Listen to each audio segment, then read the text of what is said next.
የትምህርታችን ርዕስ በግዕዙ ቋንቋ አይቴ ሀሎ ዘተወልደ ንጉሠ አይሁድ ወደ አማርኛ ሲተረጎም የተወለደው የአይሁድ ንጉሥ ወዴት ነው የሚል ይሆናል። የተወለደው የአይሁድ ንጉሥ ወዴት ነው? ቃሉ የሚገኘው የማቴዎስ ወንጌል ምዕራፍ 2 ከተራ ቁጥር 2 ላይ የሚገኝ ኃይለ ቃል ነው። ቃሉን የተናገሩት ሰብአ ሰገል የተባሉት ናቸው። ቃሉ ፈላጊና ተፈላጊ ወይም ፈላጊና ፈላጊ ተፈላላጊ የተገናኙበት መስመር ነው። ፈላጊና ተፈላጊ ወይም ተፈላላጊ የተገናኙበት መስመር ነው። ጌታችን መድኃኒታችን ኢየሱስ ክርስቶስ ንጉሥ ሄሮድስ በነገሰበት ዘመን መጽሐፍ የሚጻፍ ዘመን የሚቆጠር በንጉሥ ነው። እከሌ በነገሰ በዚህ ዓመት፣ እከሌ በነገሰ በ4ኛ ዓመት፣ በ5ኛ ዓመት፣ በ10ኛ ዓመት፣ በ14ኛ ዓመት እየተባለ ዘመን ይቆጠራል። መጽሐፍም ሲጻፍ እከሌ በነገሰ በዚህን ዓመት ተጻፈ እየተባለ በንጉሱ ነው የሚጻፍና ንጉሥ ሄሮድስ በነገሰበት ወራት የይሁዳ ዕጣ በምትሆን በቤተልሔም ኢየሱስ ክርስቶስ በተወለደ ጊዜ ሰብአ ሰገል የጥበብ ሰዎች የተወለደው የአይሁድ ንጉሥ ወዴት ነው?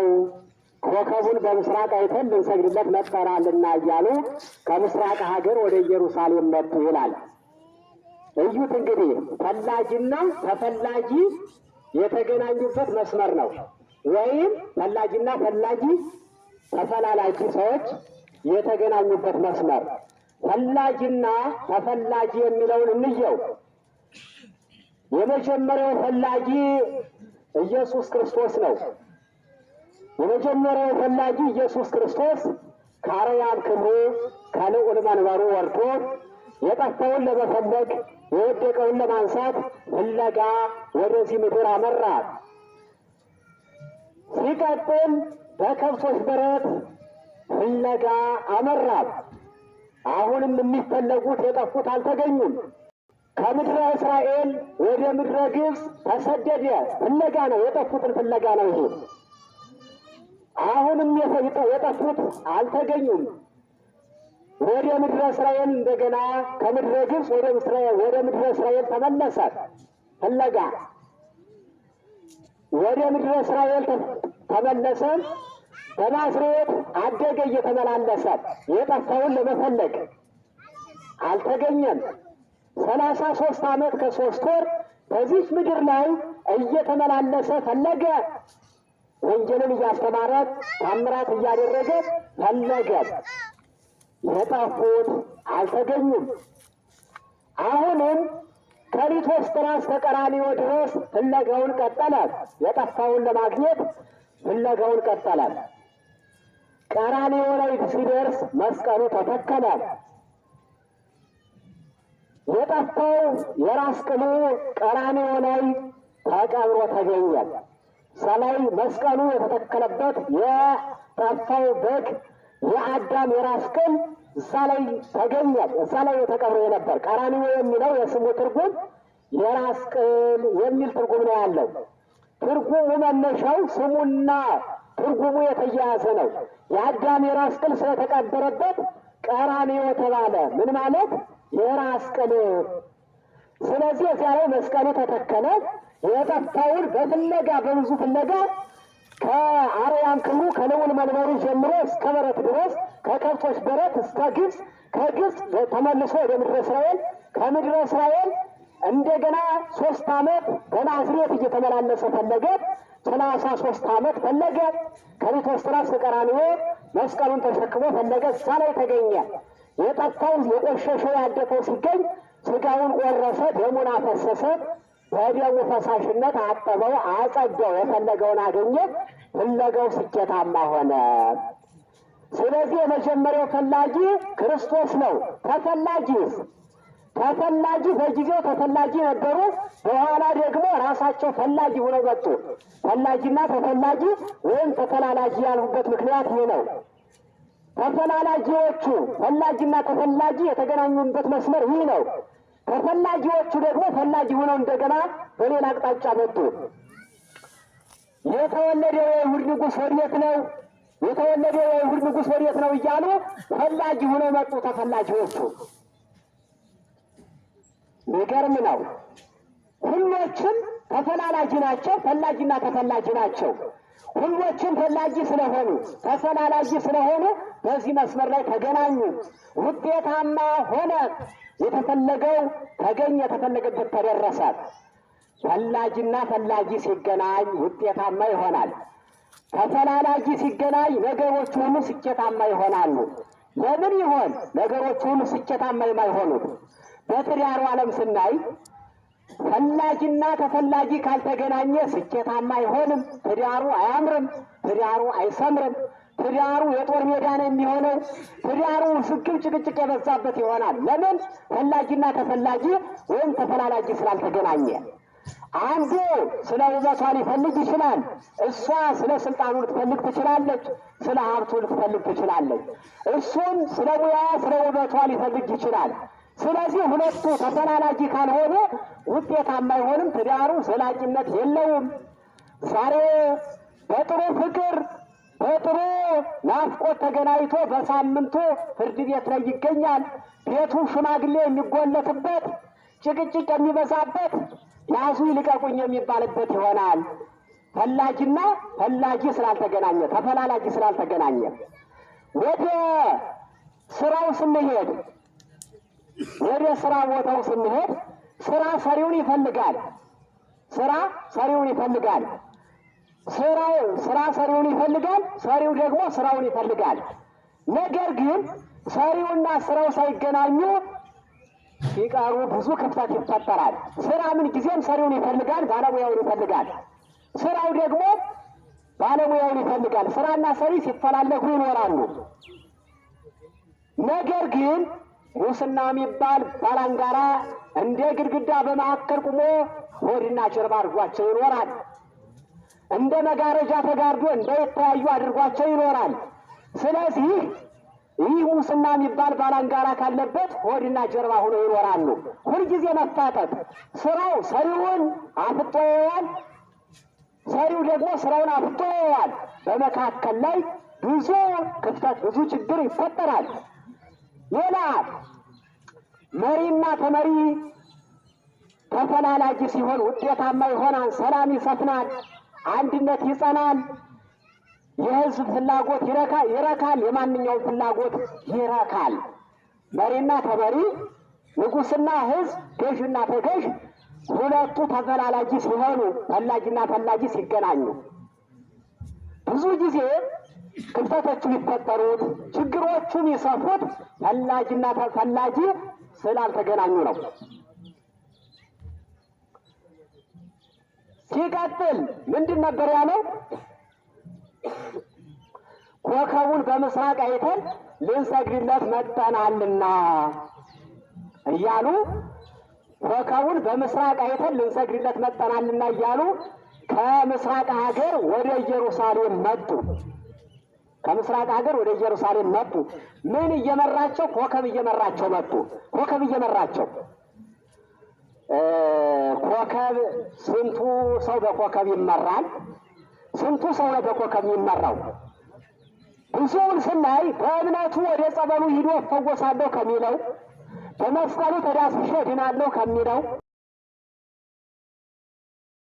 እምነቱን ተቀብቼ ድናለሁ ከሚለው ብዙ ጊዜ በኮከብ ተመርቶ ወደ ተለያዩ ወደ ጸበል ቦታዎች የሚሄደው ብዙ ነው። ይሄ የክርስትና ሕይወት አይደለም። ይሄ ክርስትናን የሚገልጽ አይደለም።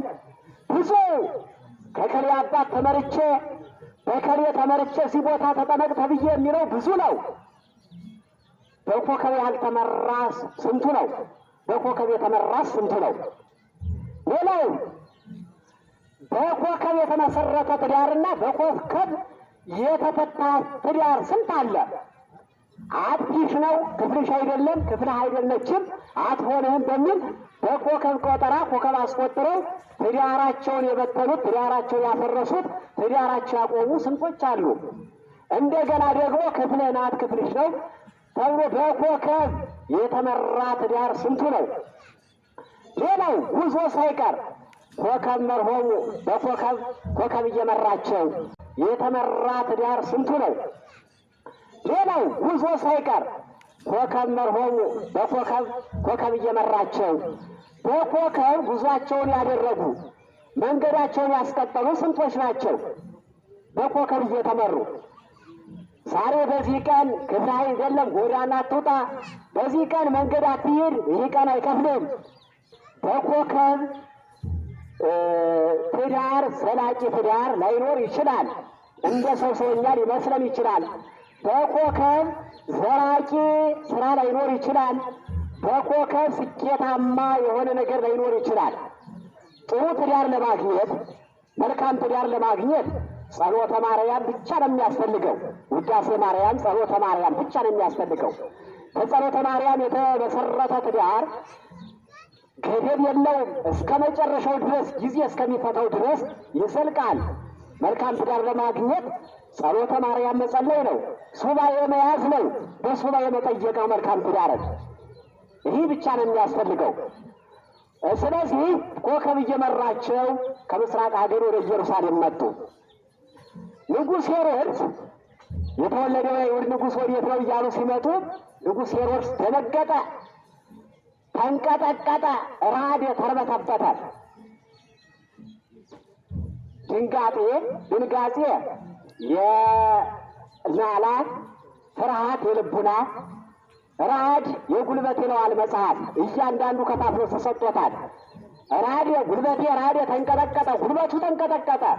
ፍርሃት የልቡና ነው። ልቡ ፍርሃት አለው፣ ጨነቀው። አይምሮው ደነገጠ፣ ተጨነቀ። ምክንያቱም ንጉሥ ሳያጠፋ አይነግስም። ሁለት መሪ በአንድ ላይ መኖር አይችልም።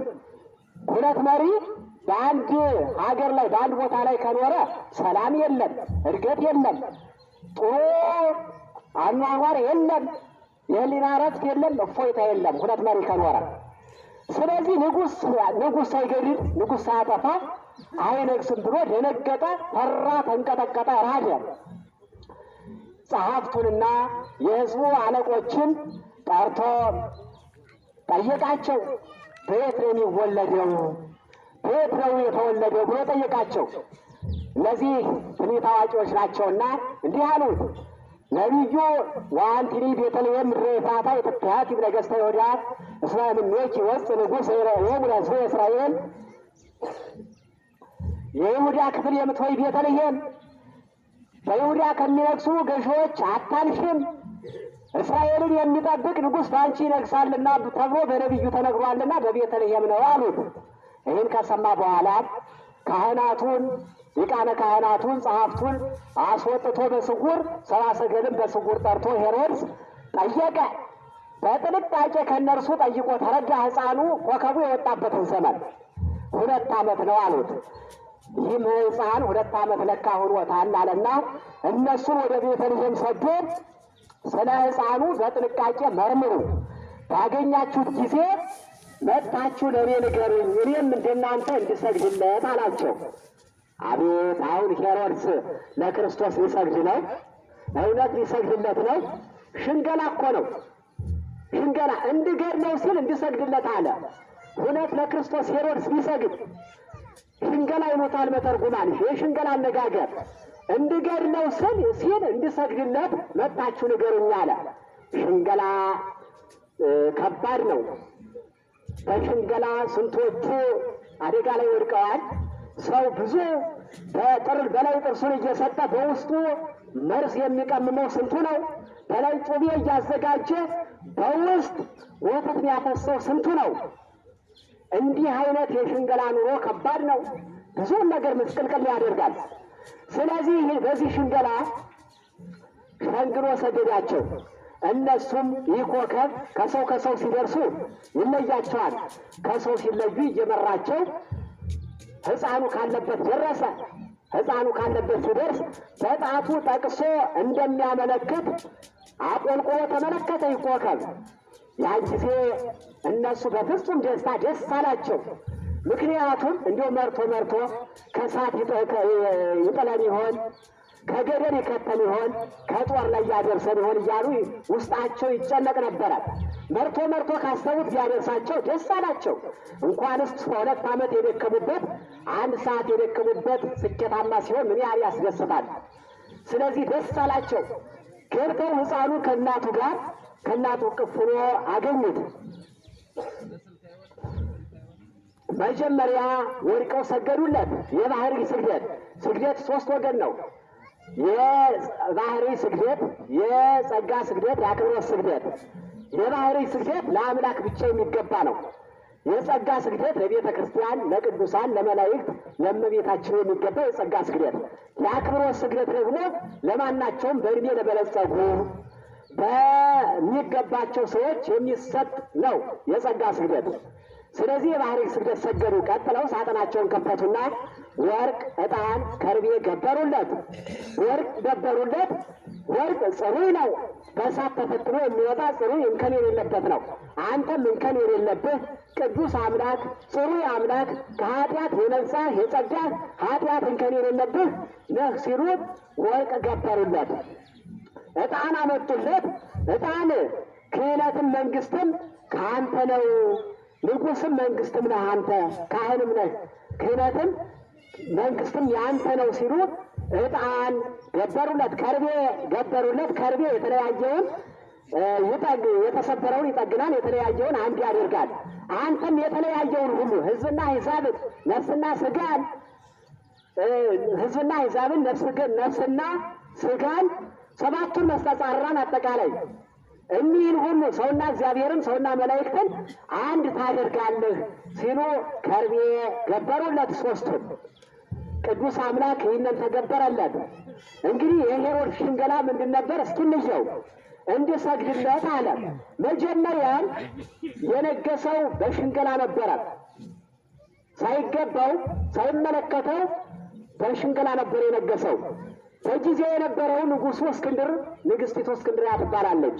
ንጉሱ ሲያረጅ ለሞት ሲደርስ በኑዛዜ ለንግስቲቱ 2 ልጆች ነበሯቸውና ሕርቃሎስ፣ አትሮግሎስ የሚባሉ ታላቁ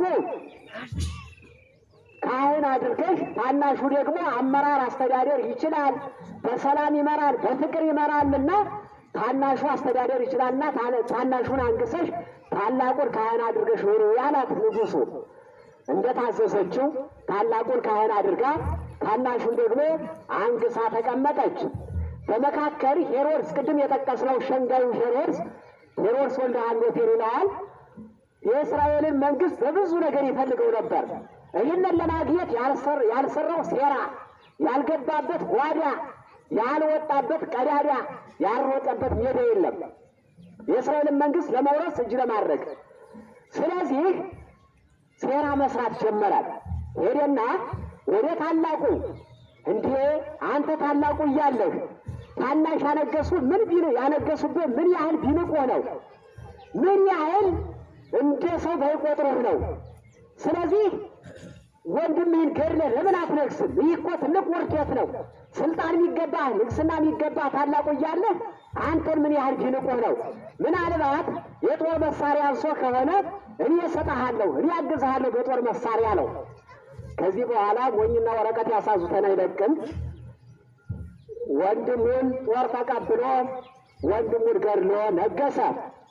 ከዚያ ደግሞ ሌላ ሴራ መስራት ጀመረ።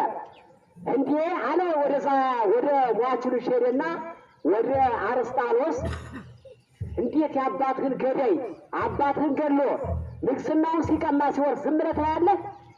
ለምን ገድለህ አንተ አትነግስም? የአባትህን መንግስት በእጅህ በቁጥጥር ላይ ለምን አታውልም? ጦር አጥተህ ከሆነ መሳሪያ አጥተህ ከሆነ እኔ አግዝሃለሁ፣ እረዳሃለሁ አለው። ተቀበለና ያን ገደለ። ከዚያ በኋላ በዚያ መካከል ላይ ይህንን ጆሮውን ቆረጠው። በጥበብ በተለያየ ዘዴ ጆሮውን አስቆረጠው። ነውር ያለበት አይነግስም ነበርና፣ ስለዚህ መንግስት በመካከል ላይ ቀረች። ያን ጊዜ በዘር ሐረግ ነው ንግስናውና እህታቸውን አግብቶ ነገሰ ሄሮድስ። እዩት እንግዲህ በሽንገላ ወደ እኛ ህይወት እስኪ እንመልከት። ወደ እኛ ህይወት እንመልሰውና እንይ እስኪ። ዛሬ እኛ ጠቃሚዎች መስለው ድሽቃ እንስጥህ፣ ወርተን እንስጣችሁ፣ ብሬን እንስጣችሁ፣ ድሮን እንስጣችሁ እያሉ የሚያገዳድሉን የሚያፋጁን እነማን ናቸው? የሚያፋስሱን እርስ በርሳችን ወንድማማቹን የሚያጨራርሱን እነማን ናቸው? እርስ በርሳችን የሚያገዳድሉን ማን ናቸው? ይህ ነው ያልገባል። ወንድም ወንድሙን ሁልጊዜ እንዳረደ፣ ወንድም ወንድሙን ደም እንዳፈሰሰ እንደተላለቅን እንኖራለን። ያልገባን ይህንን ነው። መረዳት ያቃተን ይህን ነው። ይህ ሴራ ነው። ዛሬም የሄሮድሳውያን ሴራ፣ የምዕራባውያኑ ሴራ ድሮኑን፣ ድሽቃውን፣ ሞርተሩን፣ ብሬኑን እንስጣችሁ እያሉ ሲያተላልቁን፣ ሲያጨራርሱን እነሱ ፍላጎታቸውን ለማሳካት እኛ ሳይገባን እርስ በርሳችን እንጨራረሳለን። ስለዚህ ሊገባን ይገባል፣ ልናስተውል ይገባል። እርስ በርሳችን አንተላለቅ፣ እርስ በርሳችን አንገዳደል፣ እርስ በርሳችን ደም አንፋሰስ፣ እርስ በርሳችን ለሰዎች ፍላጎት ማሳኪያ እንሁን። እኛ ስናልቅ የምትፈለገውን ቦታ ለሰው እንድንሰጥ አንሁን፣ እንብሰል። ማስተዋሉን ያድለን እግዚአብሔር። ያስተማረን የመከረን የገሰጸን ልዑል አምላካችን እግዚአብሔር ስሙ የተመሰገነ ይሁን። በስርዓት ለእግዚአብሔር